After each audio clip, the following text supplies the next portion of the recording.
Can the memory palace help with too much information to learn? Imagine trying to memorize a huge list of facts, like hundreds of vocabulary words or detailed historical dates. It can feel overwhelming, right? Well, the memory palace might just be the tool you need. This technique uses familiar places in your mind, like your house or a walk you know well, to store information. You create mental spots, called loci, where you place bits of data. When you want to recall, you mentally walk through these spots and pick up the facts you stored there. The reason this works so well for large amounts of information is that it breaks everything into smaller, easier-to-handle pieces. Instead of trying to remember everything at once, you assign each chunk to a specific location in your mental map.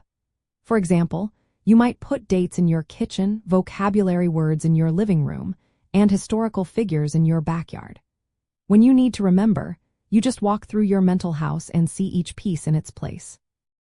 To make this even more effective, use vivid, strange, or emotional images at each spot. If you need to remember that the heart pumps blood, picture a giant red balloon bouncing in your hallway. The more unusual or funny the image, the more likely you are to remember it. This visual trick makes your memory stronger and more reliable. Getting started is simple.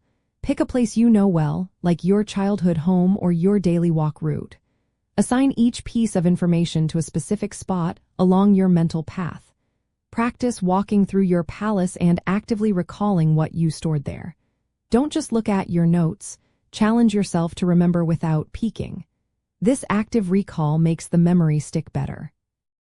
You can create multiple palaces for different subjects.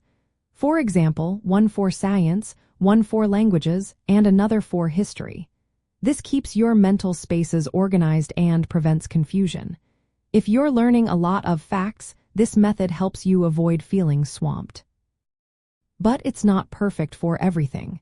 If you need to connect ideas across different topics, the memory palace can feel a bit isolated. You might find it harder to see how ideas relate when they're stored separately.